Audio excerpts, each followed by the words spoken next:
Hello everyone, welcome back to Archetype Architect. I hope you are enjoying this series so far. In today's episode, we'll be breaking down Sacrifice class. If you haven't watched any of the other videos, the way we do these is the ride line, then the support units it received, then some recommendations, and then we just end the video with some final thoughts. These videos aren't going to go too in depth into like combos and strategies like that. These are more of just a way for you to kind of get a feel for some of the cards you might need for a deck and kind of get a feel of what the cards you have access to right out the box, right? So that's what this video is for. But nonetheless, let's start with the ride line, starting with the grade 0, who is very adorable, and that is, God bless his name, La Po Co Co, who is just a go second draw card starter. Nothing crazy about it, but it's a very cute starter, so why not play it, right? Then we move on to the grade 1, and that is Nopo Hopo. These names, I swear to God. But it's got a Vanguard ability that says at the beginning of your ride phase, you choose a Sheffy, which is the grade 2, from your ride deck, and you ride it a stand. If you wrote a card, you and your opponent draw a card, but you can't ride until the end of the turn.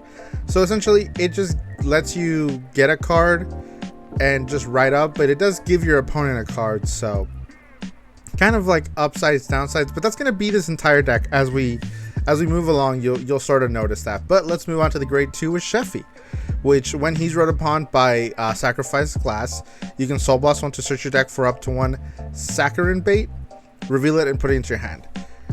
Saccharine Bait is the order for this deck, as we've done with other order based decks. We're going to talk about it after we are done with the ride line. But he does have a rearguard ability, although you probably won't be playing him in the main deck, but it's just an ability he has, so we might as well mention it, which is when he's placed on rearguard, you choose a grade 3 or greater face-up card with GRANDOGMA in its card name from your damage zone, and you may put it into your hand. If you put it into your hand, you choose a card from your hand and you put it into the damage zone. So GRANDOGMA is essentially the second boss of this deck, and kind of who you're trying to end up on, but we'll talk about that as we go along, and we'll now move on to the main unit, not the main boss, I would say, of the main unit of the deck, and that is Sacrifice class, who's got 2 abilities. The first one saying that at the beginning of your main phase, you get, when your opponent's unit is retired from rearguard or guardian circle, you can energy charge 1 until end of turn. So that ability is given to you as the player, so if your Vanguard changes or whatever, it doesn't matter, you have that ability. So if your opponent chooses to guard a card, you get an energy for every guardian they use to guard, because those retire at the end of the battle. Anything you retire during your turn will then also provide you energy, and that's because of his second ability that says that at the end of the battle this unit attacks a Vanguard, you can energy blast 4 to search your deck, hand, or drop for up to 1 manifestation of Great Skyline GRANDOGMA. Write it a stand, and it gets plus 15k and drive -2 until end of turn. If you search the deck, shuffle the deck, and then if you wrote a card, your opponent may draw a card. So this is not a forced draw, but it is a may draw. I mean, your opponent probably always gonna draw the card, if I'm honest with you. Kind of a weird sort of superior ride where you get like a 4th attack, but that's the ride line. I don't know whether to move on to supporting units or talk about GRANDOGMA here, but let's just talk about her in the supporting units. I think that works better. We'll start obviously with GRANDOGMA, who is another grade 3 that has 3 separate effects. The first one is that when it's bound by an ability other than her ability, or a card with her name's ability, you put it into drop, so it doesn't get to bind, and that's going to be important as we move on to her other effects. But her second effect is once per turn, at the end of battle, she attacks, you choose one of your opponent's rearguards and retire it. So if you have the ability that Sacrifice class gives you, you get to energy charge 1. And then if your bind zone has 1 or more cards of the same card name as this unit, you choose another of your opponent's rearguards and retire it. And then if your bind zone has 2 or more cards with the same card name as it, you stand this unit, so it becomes a restanding Vanguard, right? But this is where the ability, the last ability, kind of makes us have to change, because we have to get her in bind, obviously, to get a lot of the resending effect. So her last ability says that at the end of your turn, if your bind zone has one or less cards with the same name as her, you choose a sacrifice class from your soul, you write it as rest, and then if you wrote a card, you bind this card. So essentially, you will never be able to stay on Grand Dogma until your third time going into her, because the first time you do it, she'll just bind herself. The second time you do it, you still only have one or less, so it'll still bind itself. It won't be until the third time you go into her that you'll be able to actually stay on her. Once you do, though, you get a Vanguard that restands for free. No discarding, no nothing. But obviously, the thing is, you're going to have to get to that point, and that getting to that point is going to be a bit rough. But let's move on to the grade 3 order that this deck got, which is Saccharine Bait, which is for a CB1, it's got 2 effects depending on who your Vanguard is. If it's sacrifice class, until the end of your turn, your opponent gets all of your rear guards and all cards in your drop lose all their continuous and auto abilities and cannot gain them and cannot be moved from rear guard to guardian circles. Your opponent then chooses 3 units from their drop and calls them to open rear. You draw a card for every 3 of your opponents and your rear guards in total. So if both of you have a full board, you'll draw 3 cards, which is pretty good. You draw a lot of cards. But in most cases, you'll probably only be drawing 2 cards. The great thing is that you can call 3 of your units and then your opponent will call 3. So you're guaranteed at least 2 card draw, which is pretty good. And then if your Vanguard is Grand Dogma, if your Vanguard was not placed during the ride phase this turn, you activate Persona Ride. Then you choose any number of cards other than heal and over trigger, each with different grades from your drop, return them to the deck and shuffle it. So a 0, a 1, a 2, and a 3. And you just get to shuffle them back into the deck, which kind of is what you're trying to do. Probably you'll only be shuffling like the grade 0s, if anything, just to kind of get your triggers back. But CB1 to just get 1 trigger is going to be pretty bad. But you can shuffle back PGs and things like that, which is pretty good if you can shuffle your PGs to just be able to get your the ability to guard with them again, which I think is pretty good because it only doesn't allow you to get heals or over triggers, so Sentinels are just fine, right? But let's move on to the other supporting units for this deck. We've got, first up, the grade 2 Musi. Very cool looking unit. Gives me Luard vibes, honestly, with the way his hat is. It looks really cool. But he's got 2 abilities. The first one requires him be in the front row rear guard, and it says when your grade 3 Vanguard with sacrifice class and its card name attacks, you choose one of your opponent's rear guard and retire it. Remember, when you retire a rear guard, you energy charge 1. So that card essentially says retire a rear guard, energy charge 1. Pretty good. The second effect is when your grade 3 or greater Vanguard with Grand Dogma in its card name attacks, he gets plus 10k. So pretty good. You get to swing with sacrifice class first, retire a rear guard, energy charge 1, then you go into Grand Dogma, swing, and it becomes a 20k. And that power boost is until end of turn, and then once you start restanding Grand Dogma, he becomes a 30k, which is insane. It's huge power. If you are somehow able to add Persona Ride on top of that, you're gonna be just putting out so much pressure that your opponent hopefully has to throw down a lot of their cards. But next up we have Medulla.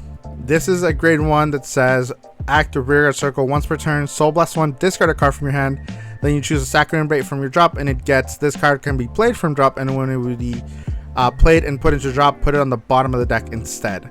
So you get to discard your Saccharine Baits a little bit more freely without having to worry about losing them for whatever reason, which is pretty good. This means you don't really have to worry or play the order grade 1s from set 2, so that's pretty good.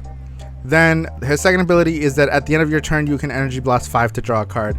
It's cheaper than Energy Blasting 7, and this deck is going to be getting a lot of energy. You know, your opponent is going to have to guard your attacks. They can't just not guard your attacks to not give you any energy, so you're going to get energy, and you're going to have an excess of it to the point that you might just want to draw a card for 5 energy, which is pretty good. But that's all the support that the deck received that's directly for it. There is a card that is technically in the set alongside Sacrifice Class, but it's not specifically for Sacrifice Class. And we'll talk about that in the recommendation section, which is where we'll move on to now. Again, in the recommendation section, I go a bit quicker just so that, you know, we can kind of speed through it. We don't want to waste too much time. But obviously, in the for the first recommendation, I would have to recommend the cyclers. Either Laminia or Tiscar are both pretty good. You can play Tiscar a little bit more freely because you're gonna have a lot of excess energy, and you kind of want to get rid of it in the early game because you're gonna be able to get the 4 energy pretty easily, as long as your opponent plays the game. And if you find Musi, it's gonna be even easier for your opponent. If your opponent decides to use 1 card to guard on your sacrifice glass, and then you have 2 Musis, that's 3 energy, and you get 3 energy for turn, so you're gonna be fine to use sacrifice glass's ability. Obviously, the rear guard ability for Tiscar is not great, but it's available. As far as Laminia, Soul, again, not a huge issue with this deck. You'll probably be using your Soul mostly for Medulla, but either or will work just fine. Then moving on from that, we have the grade 2 Orions, which is, if you've played Keter Sanctuary, this is pretty much just a Tithefall clone. If you've played Lyrical, this is just a copy of whatever the Lyrical one is called, whose name I can't remember now. But as long as you've played an ability or played a normal order, you can Soul Blast 1 to check top 5, and then call a card with grade less than equal to your Vanguard, or a normal order, and that's kind of it. When it attacks a grade 3 guard unit, you can Soul Blast 3 to draw a card and get +5. Probably never using that ability, but this is more of a way to find your Muses, because he's your main attacker. He's who you want to have. You want to have 2 of him on your front row, because he is going to be the guy who's going to be putting the most pressure on your opponent, because not only is he removing your opponent's board, he is gaining so much power that he's going to be so annoying for your opponent to guard it that it's almost worth it to just call a Musi over an Orion's if you hit it, because Musi is just so good in this stack. Being removal, energy charging, power, it's such a good, strong unit. Following those 3 grade 2s, we have 3 grade 1s. The first one being the reason this deck is probably so expensive besides Orion's, and that is Forkalore. A grade 1 that says when it's placed on rear from hand, you energy charge 1. And at the end of battle with boost, if you energy blasted 3 or more at the same time for the cost of your card's ability, you retire this unit and draw a card. That's really good, and unfortunately, it being really good generically means that it's expensive, because it can't only be played in this deck. It can be played in any deck. And unlike the grade 2 for Undercover, I don't like this, because this is just too broad. If this had been Energy Blast 4 instead of 3, you couldn't use this in Luquier, excuse me, so I blanked on the name. You can use this in Luquier, but you can use it in Luquier. You can't use it just by playing the Cyclers. You'd have to play this in either Sacrifice Glass or Oceologist, which I think are 2 much better choices than just being able to play this in any deck that's going to be playing the Energy Cyclers, or Luquier, or any deck in the future that has energy as a mechanic, because guess what? It's just going to be a card that you need. It's a free energy, and it's a free draw. If you can play any deck that gets you cards back, it's such a strong card. I don't like when a card is just too strong and it becomes just kind of warping around the nation it's played. I mean, that's a thing we've seen in Keter, where it has the nation kind of has warped around the order package of Tithefall, Sergeon, and the grade 2 order for Minerva, and it's not great. I'm rambling because I wasn't able to script this video, so I apologize, but let's talk about the last 2 grade 1s. The first we're going to talk about is Amethyst. You don't really care about your ride line much in this deck, so being able to use it to countercharge 1 if you really need to. I probably just play it more as a defensive option, because the deck does need to last a long time, so you need to have a lot of shield to survive that long. So Amethyst just here as a 20k shield or a countercharge 1 if need be.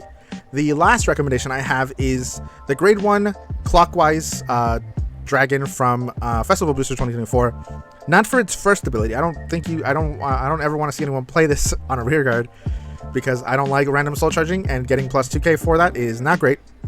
This guy's here more for his second ability, which is from rear or drop. When your other card is discarded from hand on your turn, you can Energy Blast 3 and remove it to choose one of the discarded cards and put it into your hand. This is just a great way to use your energy to get some of the cards back, right? It makes discarding a little bit easier. You'll constantly be discarding for Magula or just for turn if you're riding up. So being able to just put this clockwise in drop will be perfect, because you'll just get rid of that extra energy and just get your card back and not have to worry about like, oh, I discarded this or whatever. You just use this guy to guard early on, just like throw it on a 5k or a small attack, get it in drop, and you can just have it sit there until you need it, or until you can use it, or you want to keep a certain card, right? Maybe you need to play Saccharine Bait, but the only card in your hand is something like Musi, right? So you don't want to discard the Musi to get this to play, be able to play the Saccharine Bait, but you need to play the Saccharine Bait. So with Clockwise in drop, you can just do that, right? You can discard the Musi to play the Saccharine Bait, and then when you do that, you Energy Blast 3, you just get the Musi back, and you're still able to play the Saccharine Bait, which I think is pretty good. With that, let's move on to the final thoughts, because this video is going to go way longer than I intended it to, and I apologize because I didn't script it, and that's my bad. But this deck is fun. What can we say? It's fun. It's definitely a new approach to how a deck can be built. You know, you're constantly switching Vanguards, and you're giving your opponents cards, and you're bringing their units back, and then you're retiring them to get energy. It's very, very fun. I love the design of this deck. I love the art on a lot of these units. I love Musi. I think he's one of my new personal favorite units art-wise, just alone on that. I know Kat enjoys the art for Sacrifice Class, GRANDOGMA. He loves the starter for sure. So it's very vibrant, very pretty pinks and purples and these like darker blues, and it's just very, very aesthetically pleasing, right? As far as how good the deck is, unfortunately, I think the deck is a little bit slow on getting to what it wants to do, but it's got a lot of ways to draw a lot of cards. It's got a lot of ways to filter if you play Orions. You know, it's got a lot of card draw if you play Forkalore. Saccharine Bait's going to be drawing you 2 cards every turn, hopefully. So it's got a lot. You know, you're going to be chugging through your deck. It's going to get to the point where you're going to be drawing a lot of cards, and you're going to be worrying about decking out sometimes. But if you can get to that 3rd GRANDOGMA and beyond, you're going to be eating pretty, because your Vanguard does not require you discarding cards at all. So you've just got 4 drive checks for free, because once it restands, it's not losing any drives. So you just got a 4 drive check, a restanding Vanguard, so you get to twin drive twice, and it's just a very good, very strong ability. But getting there is going to be the struggle. I hope in future support we get some way to maybe accelerate that, even just by a turn, similar to how Dragon Tree really only got accelerated by a turn. I think that would be more than okay for the Sacrifice Class / GRANDOGMA deck. I think that'd be fine. But this video is already going to be like almost twice the length of the previous one, so I apologize. We have one left, and that is Starasia, which we'll be doing later today if this uploads on Saturday, or tomorrow if this gets to be uploaded on Friday, as I hope it does. But again, thank you all for watching. I hope you enjoy, and I'll see you next time.